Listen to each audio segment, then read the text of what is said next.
Assalomu alaykum. Bugungi darsimizda tokning zichligi haqida gaplashamiz va ba'zi bir masalalarni yechimini qarab chiqsak bo'ladi. Biz sizlar bilan kechagi darsimizda o'tkazgichdan oqib o'tayotgan tok haqida gapirdik. Tok bu zaryadlangan zarrachalarning tartibli harakati. Ya'ni zaryadlangan zarrachalar agar biron bir tomonga qarab tartibli harakat keladigan bo'lsa, demak bu yerda tok paydo bo'lyapti deb aytamiz. Tokning yo'nalishi sifatida musbat zaryadlangan zarrachalarni harakatlanish tezligi yo'nalishi qaraldi. Tokning tarqalish tezligi deganda o'tkazgich ichida paydo bo'ladigan statsionar elektr maydonining tarqalish tezligi, ya'ni taxminan 3/8, ya'ni yorug'lik tezligiga yaqin tezlik tanlab olinyapti. Agar o'tkazgichimizda ko'ndalang kesim yuzasi bizlarda delta S bo'lsa, undan oqib o'tayotgan tokni topishimiz kerak bo'layotgan bo'lsa, bizlar birinchidan foydalanishimiz mumkin ekan I barobar delta U taqsim delta T. Delta Q shu ko'ndalang kesim yuzidan birlik vaqt ichida, ya'ni aytishimiz mumkin, 1 sekund ichida oqib o'tayotgan zaryad miqdoriga tok kuchi deb aytiladi. Ya'ni shu zanjirimizdagi tokning kuchini belgilashimiz mumkin. Lekin shunday ekanki, tokda zichligi o'tkazgich uchun asosiy xarakteristikalardan bittasi hisoblanmagan. Tokimizni o'zini masalan aytishimiz mumkin, qiymat 5 amper, qiymat 10 amper yoki qiymat 1000 amper deyotgan paytda agar o'tkazgichda ko'ndalang kesim yuzasi haqida hech narsa deyilmagan bo'lsa, aniq tushunish qiyin. Bu o'tkazgichga katta yuklanish beryaptimi yoki unchalik katta yuklanish bermayaptimi?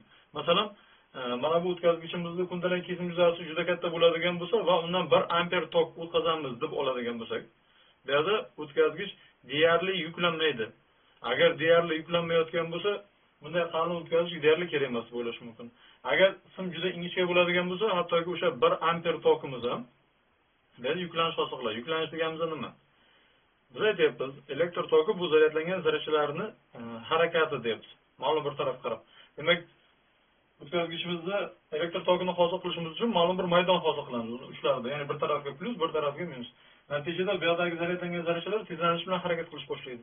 Zarrachalar tezlanish bilan harakatlanib atomlarga uriladi. Atomlarga urilishi natijasida ularga o'zining energiyasini ma'lum bir qismini beradi. Agar energiyani atomlarga beradigan bo'lsa, demak endi atomlarning energiyasi ko'payapti, atomlar tezroq tebranadi, demak bu degani moddamiz qiziyapti degani. Chunki aynan temperatura bu molekulalarda o'rtacha kinetik energiyasi deb tushunamiz. Demak, qattiqroq tebranganda qattiqroq sodir bo'lyapti. O'ylashimiz mumkinki, kamroq zarrachalar harakatlansa, ya'ni ma'lum bir yuzadan kamroq zarrachalar harakatlansa, o'tkazgich kamroq qiziydi, ko'proq zarrachalar harakat keladigan bo'lsa, ko'proq qiziydi. Har qanday tok o'tkazgichdan o'tayotgan paytida, ya'ni juda kichik bo'lami, juda katta tok bo'lami, o'tkazgichimizda ma'lum bir qizishga olib keladi. Ya'ni ma'lum bir isroflar bor deb o'ylashimiz mumkin. Chunki o'tkazgichda sodir bo'layotgan qizish isrof deb aytamiz, agar bu aynan isitish qurilmasi bo'lmayotgan bo'lsa. Lekin isish shu darajada bo'lishi mumkinki, o'tkazgichda eritib yuborishi mumkin yoki juda qattiq qizigan holatda bo'lishi mumkin yoki deyarli qizitilmagan bo'lishi mumkin. Shuning uchun ham texnikada buni olib aytsak, nominal qiymatlarni tanlab olishadi. Nominal qiymat deyotgan paytimizda o'tkazgich uchun, shu o'tkazgich uchun eng yaxshi bo'lgan tok, ma'lum bir ko'ndalang kesim yuzasi uchun. Ya'ni o'tkazgich hali juda qattiq qizigani ham yo'q, lekin hozirgi holatda iqtisodiy samarador deb aytamiz. Ya'ni shu ko'ndalang kesim yuzada isrof eng kam va simimiz ham bizlarda eng qimmatga tushmaydigan. Albatta buni hisoblab chiqishadi. Har bir o'tkazgichimiz uchun biz u narsani qilmaymiz, lekin bunday holatda asosiy kattalik tokning zichligi hisoblanadi. Tokning zichligi deyotgan paytimizda ma'lum bir ko'ndalang kesim yuzadan oqib o'tayotgan tokda xarakterlashimiz kerak. Tok zichligini J harfi bilan belgilashadi. Uni topish uchun I ni S ga nisbatini olishimiz kerak. S deyotgan paytimizda aynan mana shu simimizni ko'ndalang kesim yuzasi haqida gap ketayotgani uchun delta S belgisi bilan almashtirib qo'yishimiz kerak. Demak, J bizda tokning zichligi.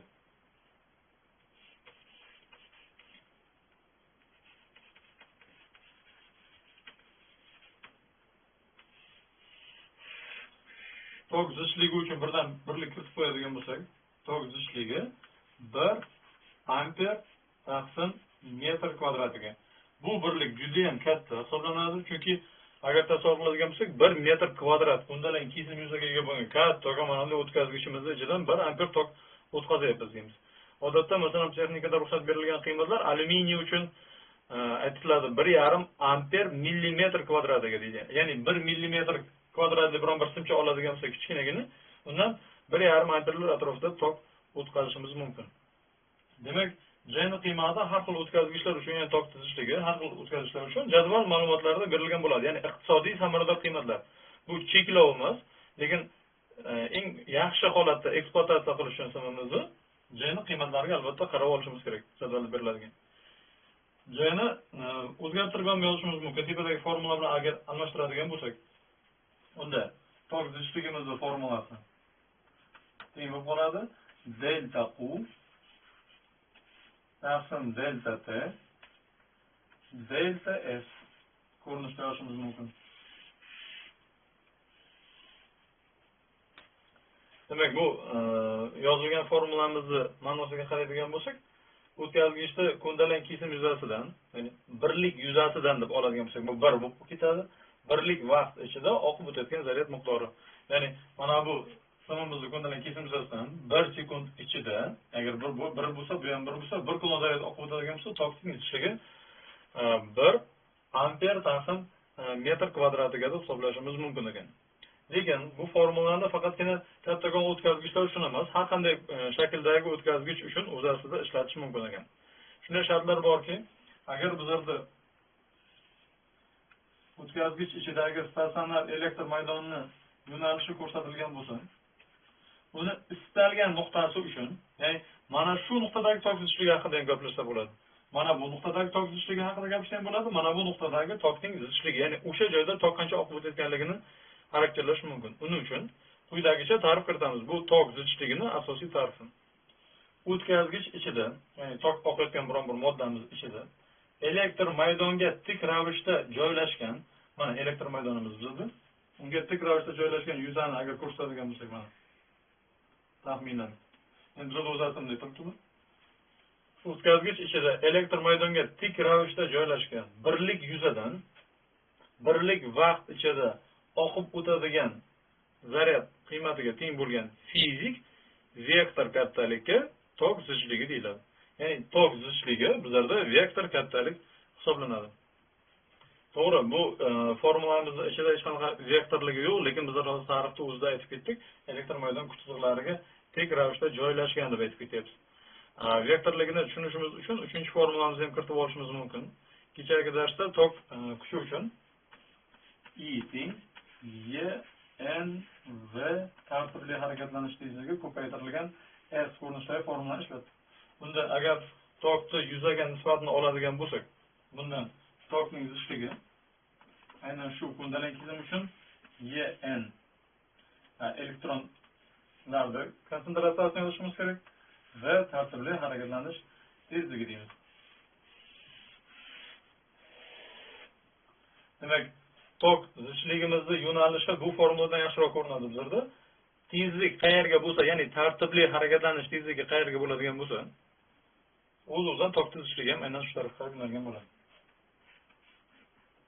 Demak, tok zichligining yo'nalishi bizlarda har doim tartibli harakatlanish tezligining yo'nalishi bilan mos tushyapti deb aytsak bo'ladi. Tezlikning yo'nalishi esa odatda elektr maydon yo'nalishi bilan mos tushadi deb aytishimiz mumkin. Sababi maydon qaysi tomon qarab harakatga keltirayotgan bo'lsa, zarrachalar shu tomonga qarab ko'chadi.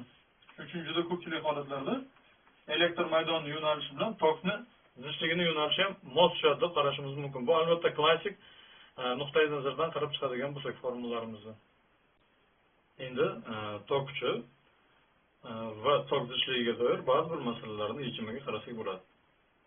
Xo'sh, agar bizlarda tok ko'rsatilgan qonun bo'yicha o'zgarayotgan bo'lsin, ya'ni dastlabki tokimiz 5 amper o'tkazishdan oqib o'tayotgan va u quyidagicha vaqtga bog'liqligiga ega. Ya'ni 1 sekund agar oladigan bo'lsak, 1 sekunddan keyin tokda qiymati 7 amper, 2 sekunddan keyin 9 amper, 3 sekunddan keyin 11 amper deb olishimiz mumkin. Ya'ni tokning qiymati sekin-sekin bizlarda oshib boryapti.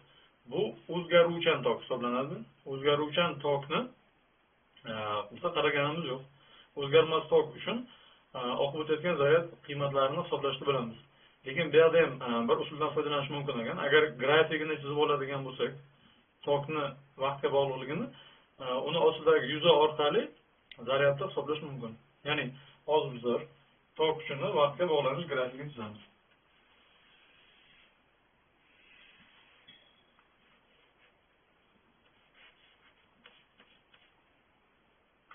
Vaqt oladigan bo'lsak, bu oddiy matematikadagi, ya'ni buni o'rniga y oladigan bo'lsak, y0 plus kx ko'rinishida yoki b plus kx deymiz. Bunda 5 dan boshlanadigan olishimiz kerak bizlar.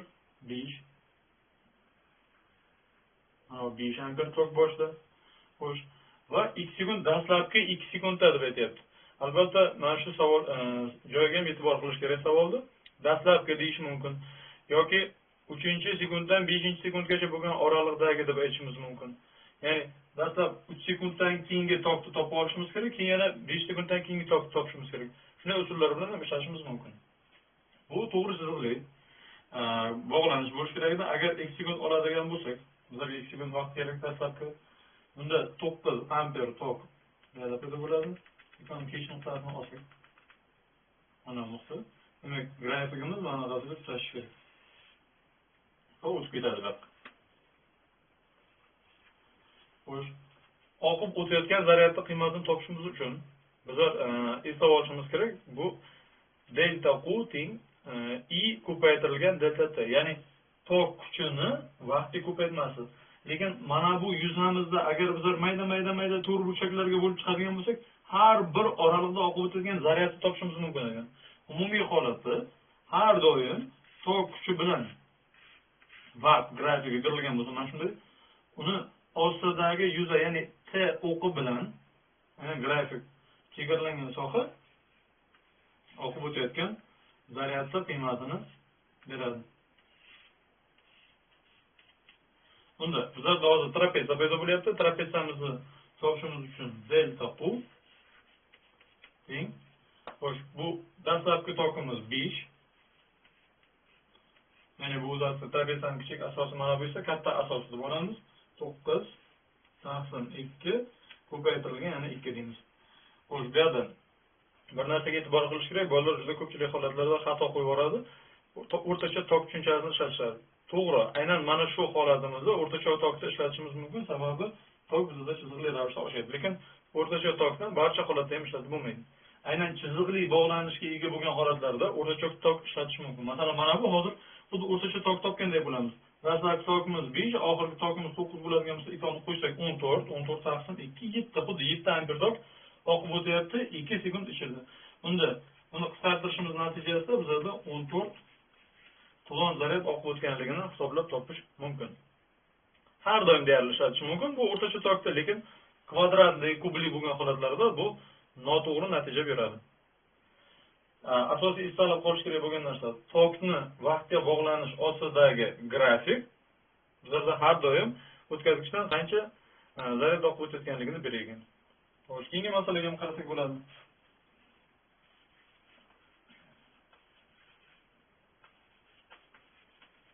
Agar bizlarda kvadrat shakldagi plastinalardan iborat bo'lgan kondensator berilgan bo'lsa, demak, plastinasi aynan kvadrat.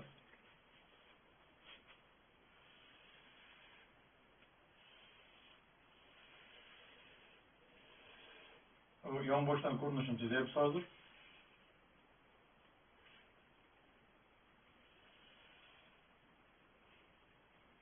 Tomoni A bo'lsin. Yuzasi esa S hisoblaymiz. S albatta bizlarda hozir A kvadrat forma bo'yicha hisoblanadi.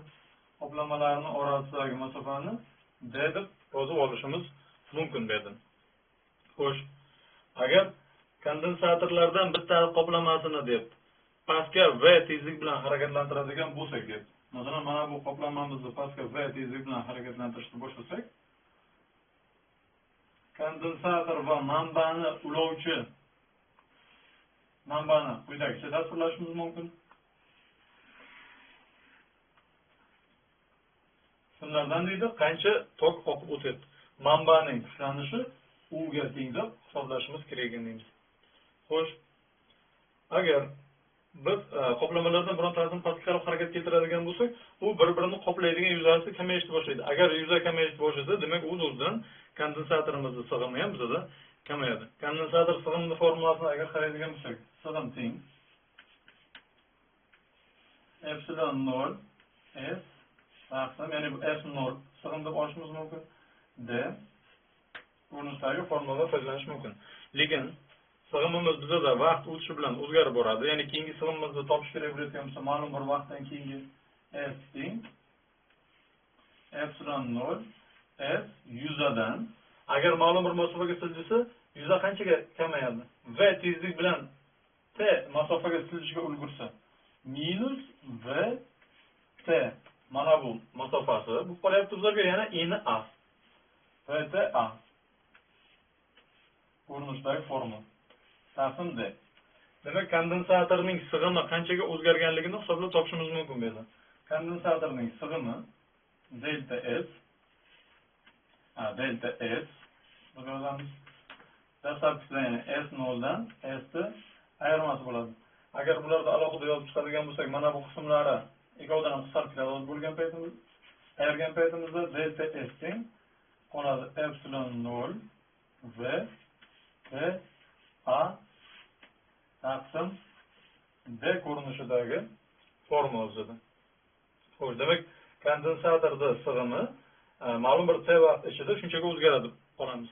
Unda yig'iladigan zaryad qiymati qanchaga kamayadi? Yig'iladigan zaryad qiymatini topishimiz uchun u teng SO dan foydalanamiz. Lekin zaryad o'zgarishini topishimiz uchun delta S U dan foydalanish mumkin ekan. Bizda manba kuchlanishi berilgan. Demak, zaryad qanchaga kamayganini bilamiz. Bu kamaygan zaryad qayerdan ketyapti? Kamaygan zaryadimiz bizlarda mana bu simlar orqali ketyapti deymiz. Agar simimizdan delta Q zaryad ma'lum bir t vaqt ichida oqib o'tayotgan bo'lsa, demak simimizdagi tok kuchini hisoblashimiz mumkin. Tok kuchining qiymati delta Q ni t ga nisbati deymiz. Endi bu yerda men yozishni boshlayman. Delta Q ni o'rniga delta S U taqsim t. Agar t ni bu yerdan topib oladigan bo'lsak, delta S adashmaylik, delta S D taqsim bo'lish kerak edi. Hammasi mana bular epsilon 0 v a'lar, lekin uni tepaga ko'tarib olamiz. Epsilon 0 v a. Unda bu ikki qisqarish natijasida qoladigan qiymatimiz u epsilon 0 v a taqsim D ko'rinishidagi formula. Demak, simlarni o'qib o'tadigan tokimizning qiymati shunga teng bo'ladi. Albatta bu tok kondensator qoplamalari bir-birining oldidan to'liq o'tib ketguncha sodir bo'ladi deymiz. Uchinchi masalamizga e'tibor qilamiz. Unchalik murakkab masala emas, lekin tok tuzishligini tushunish uchun qulay masala. Masalan, bizda mana parallelipiped berilgan, o'tkazgichdan yasalgan. Uni tomonlari A, B, C deb olyapmiz. Bizning tok B ga ulangan. Ya'ni tok B, C taraflariga ulangan o'tkazgichlar orqali oqib o'tyapti deymiz. Bu tarafdan agar qaraydigan bo'lsak, ko'rinib turibdiki, bu aynan A, B taraflariga simlarimiz ulangan holatda turibdi. O'tkazgichimiz bizda aynan o'sha. Agar oqib o'tadigan toklarning qiymati ikkita holatda ham bir xil bo'ladigan bo'lsa, bularning tok zichlarini solishtirish kerak. Tok zichligi uchun formula yozsak bo'ladi. Birinchi holatda teng. Bundan oqib o'tayotgan tokni, ya'ni I ni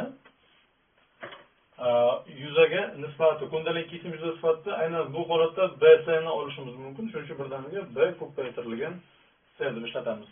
Xo'sh, ikkinchi holat uchun agar ishlatmoqchi bo'layotgan bo'lsak, tok zichligini teng bo'ladi I ni A B ga nisbati bo'ladi. Chunki bu hozir ulanayotgan paytda kundalik kesim yuzamiz A B bo'lishi kerak. A B. Demak, ko'rsatilganda har bir holat uchun tok zichliklarini topishimiz mumkin. Agar ularning munosabati so'raladigan bo'lsa, ularning munosabatini ham albatta topsa bo'ladi. Tok zichligi har doim teng bo'lishi ham shart emas. Bu yerda tok zichligi masalan I1 bo'lsa, bu yerda tokning zichligi masalan I2 bo'lgan holatlarda qarab chiqish ham mumkindir.